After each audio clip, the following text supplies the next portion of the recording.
We're the Good Neighbor Network, FM 101.9 and AM 1450 Murfreesboro, FM 100.5 Smyrna, audio and video streaming at WGNSradio.com. This is the WGNS Action Line, talking with Rutherford County newsmakers about what matters most to you.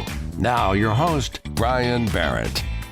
Well, today it's all about the Big Blue of Middle Tennessee State. We've got a lot to talk about today from Dr. Greg Nagel, first of all, joining us.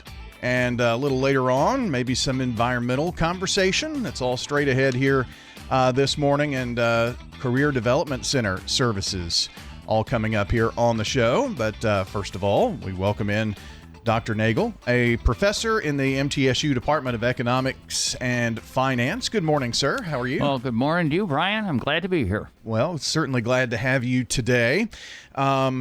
You're here to kind of talk about the decades of research that you've put into CEO worker pay and the pay gap, right? I am. It's started, 45 years ago. Actually, recently, what triggered it was a real extraordinary CEO, Greg Merriman. Right after the UIW strike, said, hey, why are workers so increasingly disappointed with their wages?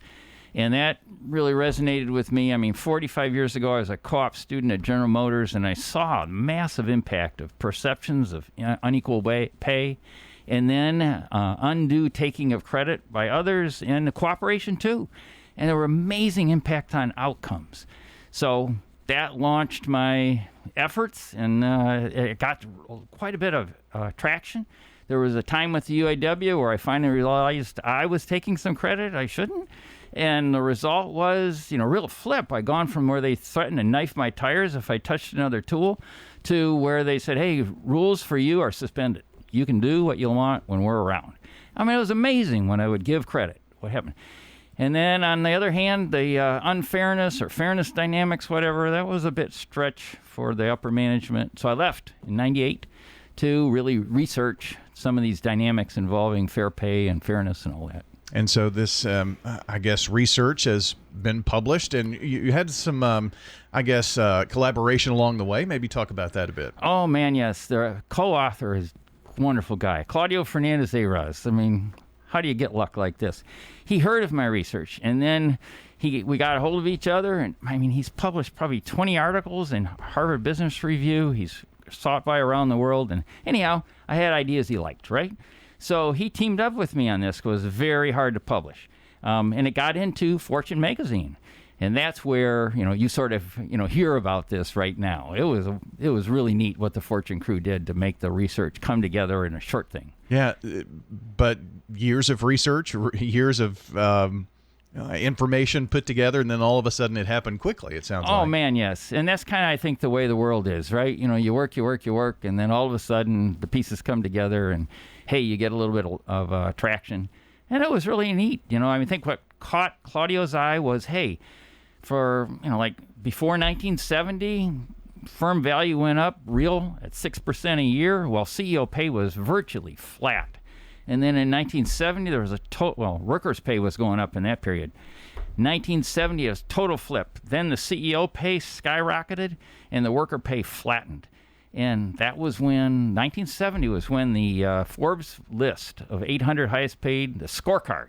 Everybody got to see that scorecard now, started in 1970.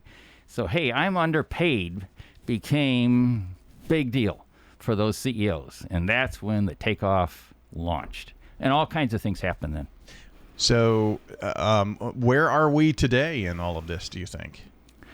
Are we still at the CEO pay gap? I mean, is it so much higher than the worker pay down the line? What struck me as I was working through all this research is we're all the same. We want, it's hardwired into our brain. I found MRI studies that say, hey, if people feel unfairly paid, they have a protest response, and they do something about it. So maybe they were previously working together on a project, but all of a sudden they feel, hey, I'm underpaid, and their attention drifts, right, to fixing that wrong. And so, okay, the CEOs all of a sudden found out, hey, I'm underpaid. And that never ends. No matter whether you're getting $10 million today, $100 million today, you can always feel that you're unfairly underpaid. And, I see that at my level. I see that at their level. It's a hidden, unconscious response of our brains until you become aware and take different actions, like the people that founded the United States did, or me when I finally woke up.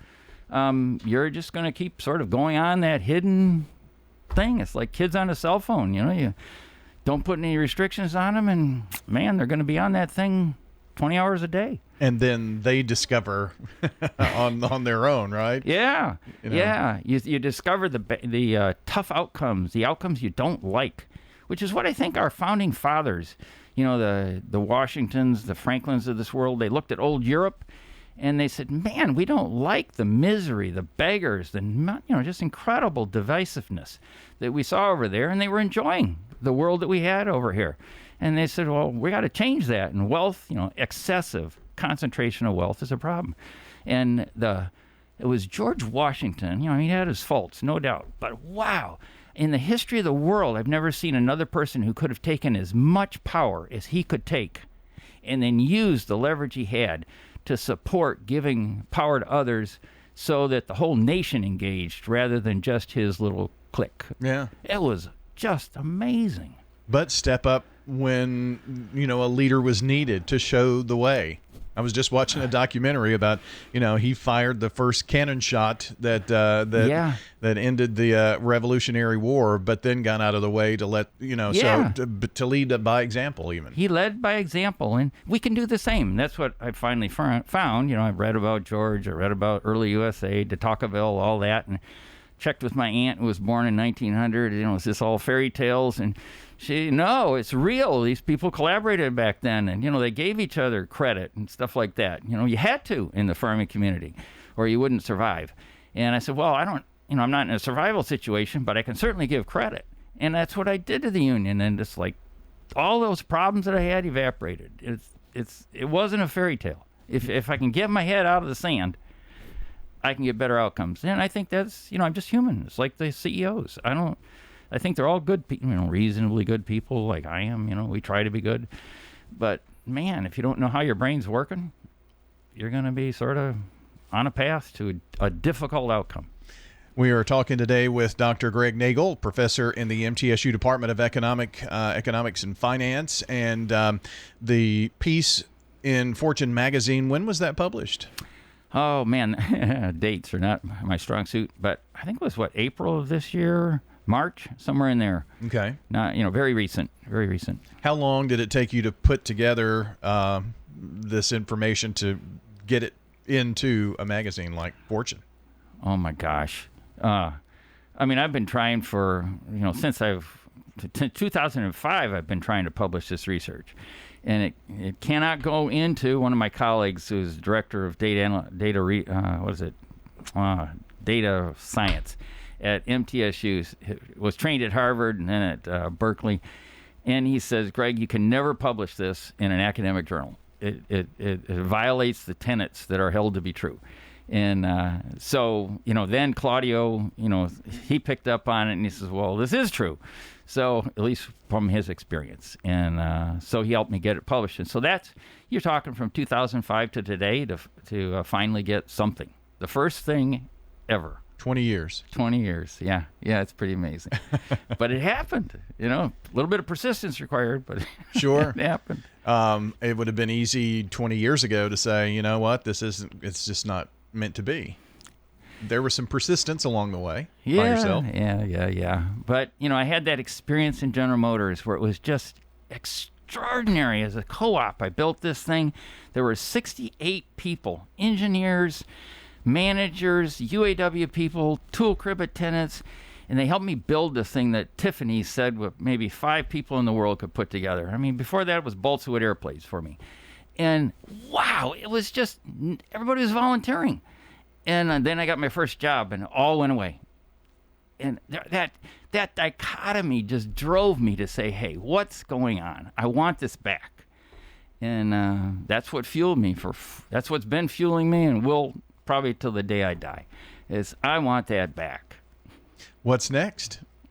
I keep working with Claudio, and then we picked up some colleagues from over in Japan, where they have some neat things about how firms work and operate to reduce risk while increasing the ability to survive long term and do well.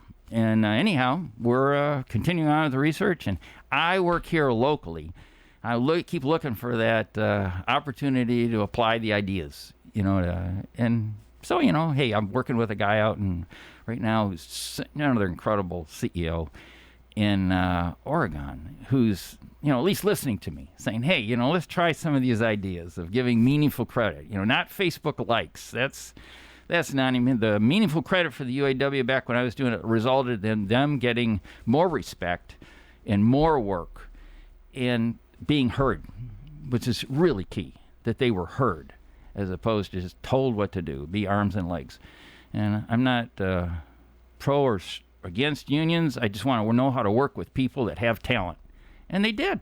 So I want to work with them. And really, at the end of the day, that's all everybody wants is just the opportunity to be heard and seen. I think so. I really do. And that's a strong internal motivation, which I think people, there's a need to shift when you're hiring people, CEOs in particular, for the internal motivation as opposed to this external, hey, you can get more money, you can get more whatever. You need to find people that want to build and create a dream that others want to contribute to too, as opposed to just me. And what can I get out of the system? And that's, personal belief. Any final thoughts? Well, I've certainly enjoyed the interview with you, Brian. Yeah. That's what I can say. Very fun. Hey, thank you very much. Absolutely. Thank you. Dr. Greg Nagel joining us here in studio. Our conversation today all about the Middle Tennessee Blue Raiders, the university pumping out some great, fine folks, professors and students alike. We're going to be continuing our conversation about the Stormwater program and an event coming up that you'll want to be a part of when we come back here on The Action Line.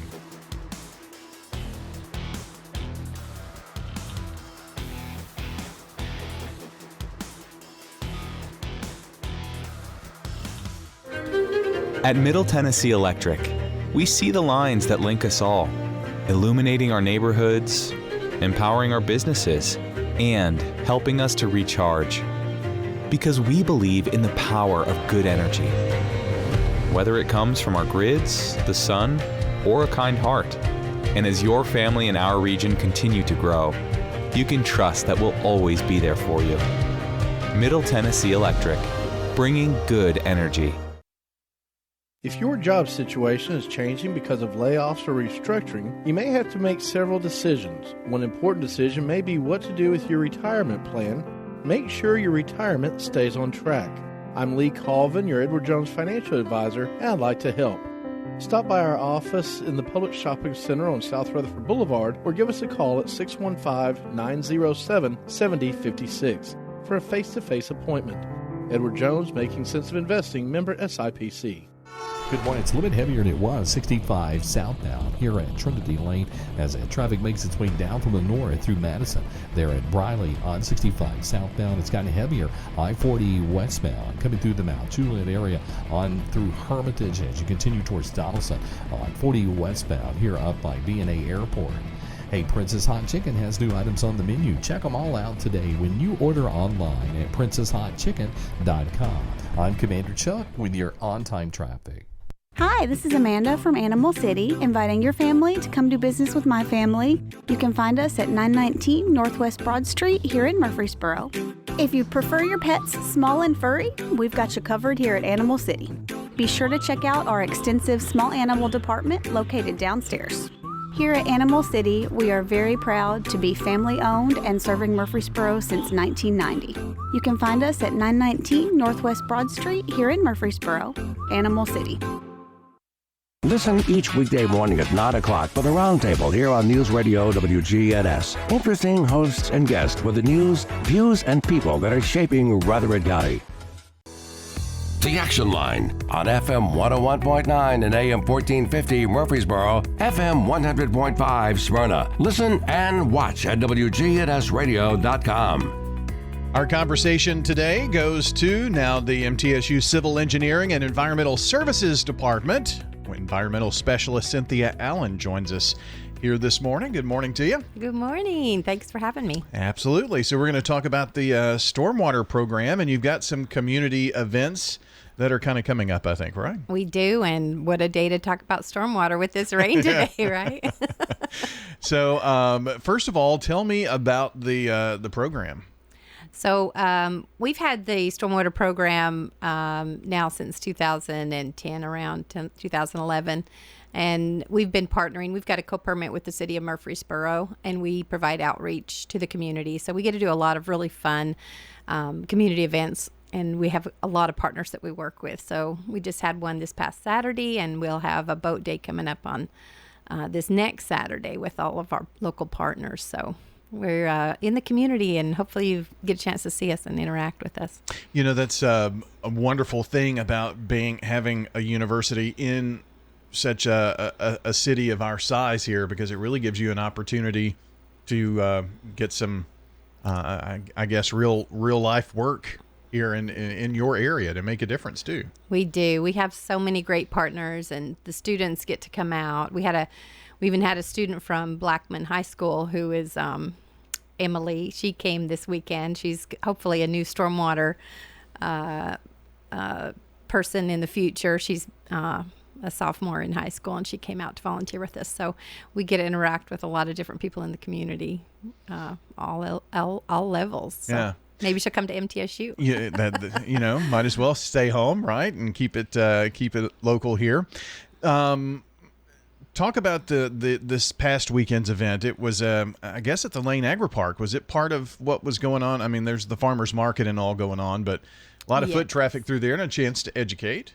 Yes, this was a really great event. It was a second one that we've had. The first one got rained out, but this year we decided to have it inside and outside with rain or shine. And of course, that helped a lot because we had a lot of rain on Saturday. Yeah. So, but that was a strategic event that we created with the Extension Office and with the Master Gardeners. And so obviously they take a lead with that location. The Master Gardeners have many gardens on site. And the goal was to kind of interweave the stormwater message through how people garden at home. There's lawn and turf plots out there, a lot of different gardens for vegetables and flowers and pollinators. So we had some great speakers. It was packed with speaker topics.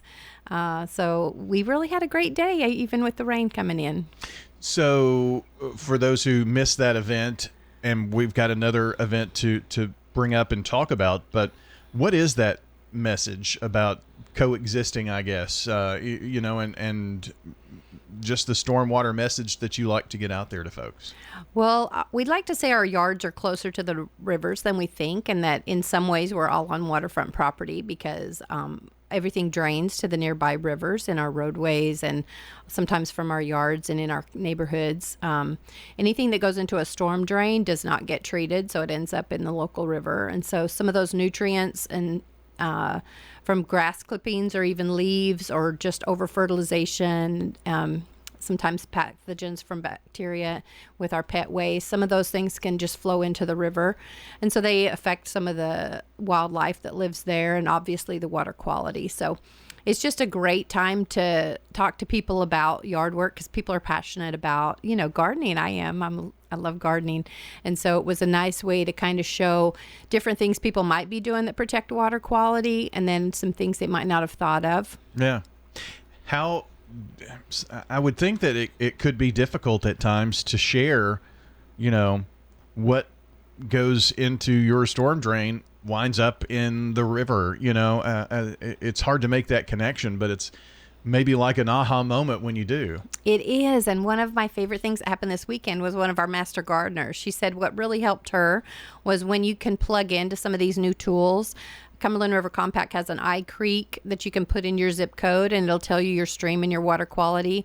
EPA has one that's Know Your Watershed and you can put in. So you can tell in just your zip code and you can see your local waterways and how they're impaired and what impairments are there. So a lot of sediment, that's a big one here. E. coli, sometimes from septics and old sewer lines. We always have nutrients. We're in a high nutrient area here. So nutrients, anytime we can keep our nutrients like nitrogen and phosphorus down, that helps us keep our water quality clean. And of course, just all the other things, because as rain flows through our community, it picks up all these other things, motor oils and detergents and, all these things. So everybody can do their part and help us keep our waterways clean. Everything, when you're at the car wash, the things that go down, right? Yeah, car washes. If you're going to wash your car at a community car wash, one that's a commercial one, that will actually have some pre-treatment engineered devices in there that kind of help reduce some of that. But if you're going to do washing your car at home, if you can just help that drain to a natural grassy area or something, that the natural grasses and soils will help filter out some of those things before it hits, the waterways. So just maybe think just a little bit before, right? Yeah. I guess that's maybe part of the message. Cynthia Allen here with us today, environmental specialist with the MTSU Civil Engineering and Environmental Services Department. We talked about the weekend event this past weekend, but what's coming up, the annual boat day, right? Yes, we've got Boat Day coming up. It's always the third Saturday. And we used to do this in Murfreesboro, but our location was at Old Fort Park, and sometimes we'd get a lot of water coming off of that dam. So we usually get rain this time of the year. Yeah. And so that event is geared towards families getting out on the water and learning safe paddling and just being a family-friendly event. So we ended up merging that Boat Day with Smyrna, and we have that now at Jefferson Springs. So the city of Murfreesboro is partnering with Smyrna on this, and we again have some great partners that come together to make this happen. It's a huge family-friendly day at Jefferson Springs from 9 to 1, and hopefully the weather will hold. Everybody keep thinking good thoughts for weather, and come on out if you've never been there. It's kind of a festival of sorts. They have a lot of different activities for families to learn and see.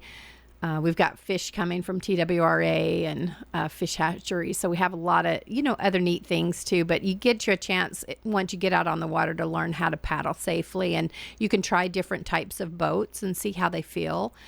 We've got canoes and different sit-on and sit-in kayaks. And I think they are trying to bring some two-person kayaks, which we don't get a lot of. But so it's not necessarily a bring your own. They're going to be there. You don't have to bring anything. It's free. They provide all of these. You've got the vests. There's a lot of education around the different types of vests and how to choose a vest safely, so that when you're out on the water, you know that what you have is going to protect you. Also, our outdoor program at Murfreesboro at MTSU is going to come and bring some of their items that you can rent. So it gives you a chance to talk to them and their staff. So we're really appreciative of all the people that come. Different park systems, Murfreesboro and Smyrna Parks come, and they bring the boats and some staff and everybody to help. So a lot of people come together to make this event happen, and we hope everybody can come out and enjoy the day. That is going to be, again, Saturday, 9 to 1. It's the 17th annual Boat Day at the Jefferson Springs Recreation Area. That's right off of West Jefferson Pike. Go over the bridge. It's right there to the right as you go from Murfreesboro right into Smyrna. I mean, it's just inside Smyrna, so yeah, very close out there. And if you've never been, just a great place to enjoy the water. And honestly, between Murfreesboro and Smyrna, with the greenway trailheads and the water sources that, whether it be creeks or rivers that snake through the county, we have a pretty unique area that it's not just everywhere you have this outdoor water experience. Absolutely. And even the wildlife that's here, the Southeast is a hot spot for different aquatic life because of the rivers that we have and the different geology. We have species that exist in some places here that are nowhere else in the world. And so we want to encourage people. This is one of those fun events that we get to talk about recreation, enjoying the outdoors. So it's nice to have different kinds of events for people to learn and appreciate our waterways. But we're very blessed to be in this state with the water resources that we have. And so we encourage people to get out there and connect with your waterways. And once you connect with them, that helps us with our protection and preservation efforts. Well, I mean, you learn to appreciate, and then it's like, well, what can I do to help, right? So, I mean, it's all part of the process, it seems. Right. Kids, welcome to this event, I'm sure. Yes, it's definitely a family-friendly event as long as the kids come with their parents. You just bring your family and come and enjoy the day. We usually have around 400 people So it's a big event. A lot of times we give giveaways at the events that we do. And so there's a chance for drawings and just fun activities while you're waiting. Now, 9 to 1, is it the entire time? Is it, maybe you could easily spend an hour and a half and, Exactly, kind of come and go? There's a lot of different activities that you can participate in. So, and the whole park is reserved this time. So we should have easy access. I know it's hard when you get that many people coming together for parking, but we should have plenty of parking and fun location for people. It's definitely an event that we're proud of. And everybody seems to have a really good time when they come. If you've never been to that recreation area, if you've got that whole thing, you've got plenty of room. Maybe as a family, bring a picnic, enjoy some lunch, there on the grounds. There will be food trucks there too, but definitely Nice. You could come. Lots of people put out blankets and kind of enjoy the whole day. So yeah, it's a really nice day. So hopefully the weather holds for us. And 90% of our weekends have been rainy of late, right? But it looks like sunny and hot over the weekend. So yes, just that perfect. We're hoping all the rain kind of hits now. Yeah. So every time it rains before this event, we're glad it might just ease on out. Mid-90s. So, hey, Beautiful you day. want to be on the water then, right? And there's a lot of canopy there, so it's not miserably hot because there's high trees, and so even if you're not in the water, it's not too hot or miserable. It's a really, really nice location. It's been a fun time talking to you this morning. You too. Thank you. I hope to see you at Absolutely. one of our events, and we appreciate so much you letting us spread our message. Absolutely. Joining us today, Cynthia Allen, Environmental Specialist with the MTSU Civil Engineering and Environmental Services Department, joining us here on the Action Line this morning, powered by Middle Tennessee Electric, who has delivered reliable service and peace of mind for nearly 90 years. Manage your account at mte.com or the MyMTE app.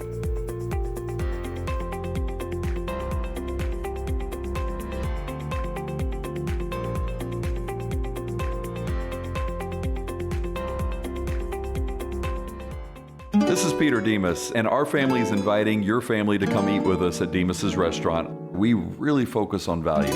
They get value. They get more than what they pay for. They get a higher level service. They get higher level food at a price that is a lot more affordable. What we're trying to do is we're trying to give people the value, and again, that they were fulfilled both within their stomach and as well as their pockets. We want them to feel satisfied. Come eat with us at Demas's restaurant on Northwest Broad Street. CBS News Brief. At least 5 dead in Israel from overnight Iranian missile strikes. Israel claims it's hit the headquarters of an elite Iranian military unit. The BBC's Giyar Gol is in Tehran. Many are extremely worried. They are trying to leave. And even today, police says all the entrance of the city is open for people to leave the city if they wish. The conflict now expected to take center stage at a meeting of Western leaders in Canada, among them President Trump. CBS's Willie James Inman. Before he departed for Canada, the president teased that we could potentially see some trade deals announced on the sidelines of the G7 summit. Police flushed the suspect out of the woods near his home in the murder of a Minnesota lawmaker and her husband. CBS's Lilia Luciano spoke with Vance Belcher's roommate. He said that he was a born-again Christian. He cared a lot about abortion back in the day when he first became a born-again Christian, but that he didn't talk about it a whole lot. CBS News Brief. I'm Deborah Rodriguez. FM 1019, FM 100.5, WGNSradio.com. The Good Neighbor Network. Now, here's your Rutherford weather forecast. Few scattered showers and storms at times this afternoon with cloudy skies, a high in the upper 80s. Tonight, chance for rain and storms, cloudy, a low near 70. I'm meteorologist Jennifer Wojcicki on News Radio WGNS. Currently, it's 72. So today's Good Neighbor of the Day, Daphne David, the new president and CEO at Ascension St. Thomas Rutherford Hospital. Today's Good Neighbor of the Day from Ryan Flowers Coffee and Gifts and WGNS. To send in a good neighbor, text NEIGHBOR to 615-893-1450 or head to WGNSradio.com/ good neighbor. Our birthday club winner today, Mildred Campbell, among those celebrating birthdays today, and the Sunday birthdays and anniversaries as well. So congratulations to Mildred. We'll get to head over to Slick Pig Barbecue to enjoy some banana pudding from Slick Pig and WGNS. We do the birthday announcement and giveaway each weekday morning. He's local. Certified financial planner Jason Qualls. Financial Coaching Radio. Weekdays at 4 on News Radio WGNS. The Action Line on FM 101.9 and AM 1450 Murfreesboro, FM 100.5 Smyrna. Listen and watch at WGNSradio.com. Back, our focus today on Middle Tennessee State University.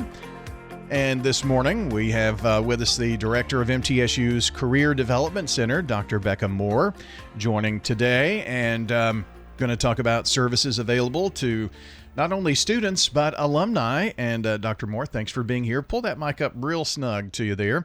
And, you know, I think as alumni, sometimes maybe we feel like, you know, we've come and gone, but they're, you know, alumni, students alike, right? Yeah, absolutely. Right. And economies are always evolving as well. So as industries change and work needs change, we like to help everybody skill up. So whether it's a current incoming student who is just trying to figure out what they want to do, or somebody who's transitioning into something that might be more fulfilling, we like to have those conversations as well. So, talk to me about the digital badge edition. What is that? Tell me about that. Yeah, so this is an asynchronous opportunity for students to really take a little bit of a deep dive into understanding how they can be more marketable at the time of graduation. And so they go through 15 different modules on their own that complements probably some stuff that they're already doing in their academics, but it's an opportunity for them to reflect on what they've done or engage in things that maybe they haven't thought about doing so that they're more marketable at the time of graduation. So the Career Development Center, do you have a presence on campus? I mean, is it at the KUC? Yes, so we're located in KUC 328. I think we've been there the 40 years of inception that it's been there. But we are also available. People can schedule appointments either on the phone. We do virtual appointments, obviously, or in person. So we try to meet people where they're at. Well, it sounds like, obviously, with the virtual aspect of our world today, it sometimes makes that easier. Because if you're talking about career development, you probably have a career now. You're trying to develop, maybe work up the ladder, things of that nature, and just to make it as easy as possible, sounds like. Absolutely. And it's also helpful to learn about new industries or industries moving into the area. So, we have a lot of virtual meetings with employers. We work closely with the county and the state to understand the economic influence that's coming in as well. You touched on it a bit, but maybe kind of walk us through with an example of, you know, your exposure experience mapping that could help students and alumni. Yeah, so this is a really individualized experience, right? It depends really what somebody's exposure is. So we all know that a bachelor's degree is more common now than it was, say, even 20 years ago. And with that bachelor's degree, though, if somebody doesn't have experience, they're not super marketable, right? Soft skills. Do they know how to show up to work on time, right? Do you call in if you get a flat tire on the way to work, right? Those are things that are transferable across any industry. But how do you get those? Well, it's through experience, right? And experience can come in a variety of different ways. Are you a leader on campus? Do you know how to motivate other people? Do you know how to speak in a variety of different settings? Do you know how to have professionalism? Do you act with integrity, right? So these are all things that, regardless of what somebody's major is, helps them be employable, especially if they can talk about how to demonstrate them. And then, of course, if they have actual workplace experience where they've had to report to somebody else, and if it's in their field, then they're even more marketable. So that's really, it's an individualized experience depending on where a student or alumni is at, to talk about how they can build their relevance for their next opportunity. Well, I share my experience. I started working here in high school, and by the time I graduated, I had 6 years of experience in the field that I wanted to be in. And so,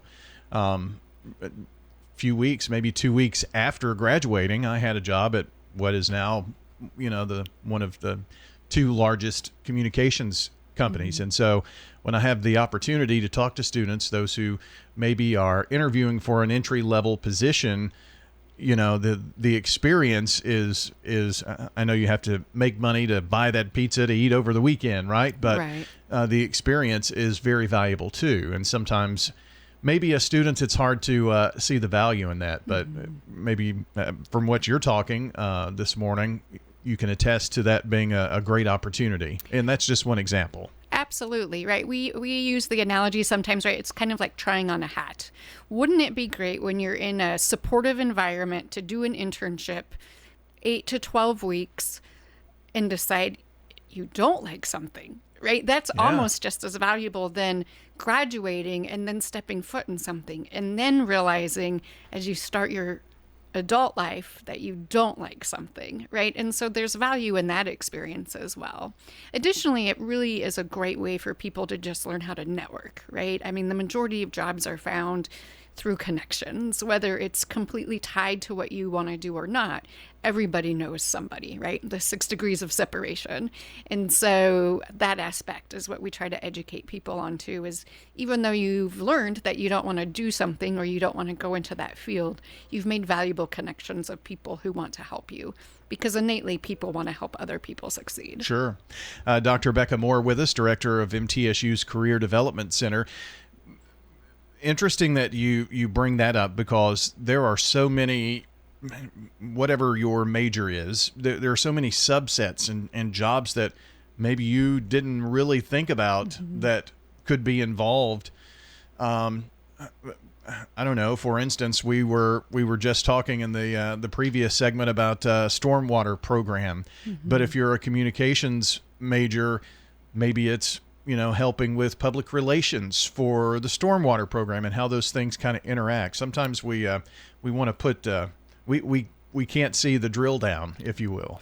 Right. I think a lot of times we don't give credit to the notion of we don't know what we don't know, right? And so it's kind of like peeling an onion, right? There's layers upon layers upon layers of that onion. And so that's really what we try and do, is we just help people understand how they can take their interests, abilities, aptitudes, and skills and apply those to a variety of different settings. That's really what we want people to do to succeed, because, right, you could be a communications person in an agriculture industry, right, in the stormwater industry. But a lot of times people think maybe it's just news or media or something. So the world is out there, and that's what our job is to help them understand how they can take all of those things and apply them. Many times we maybe see those who are in a second career field who, or maybe just use media as an example, leave television or radio to then go work for a program as their media specialist.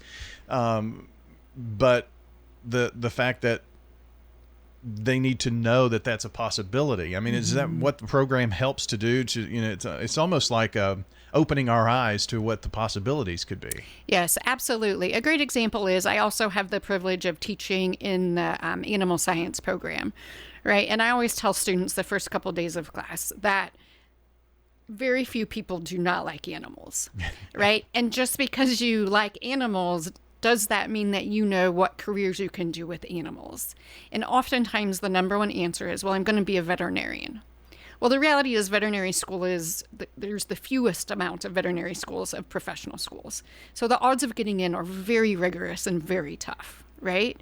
And so they have to learn what those different opportunities are out there, because about 1 out of 60 every year in my class get into vet school, right?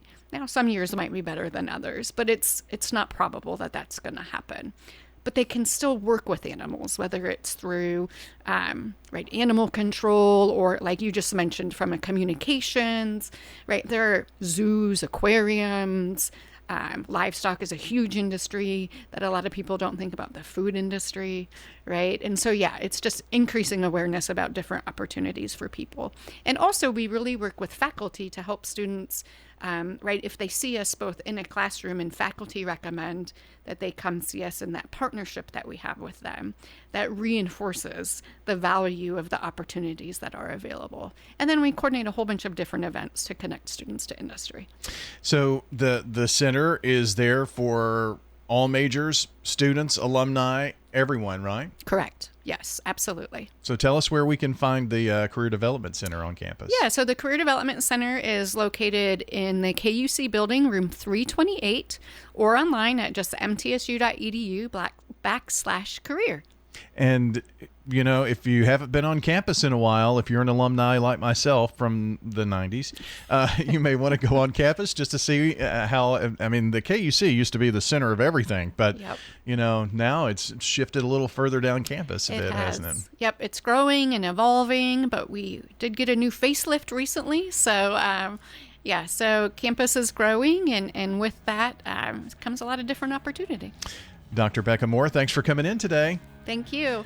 Dr. Becca Moore with the MTSU Career Development Center. That's going to wrap up our program. If you missed part of the program this morning, our focus on MTSU today, you can check the podcast. It will be up shortly at WGNSradio.com under Action Line.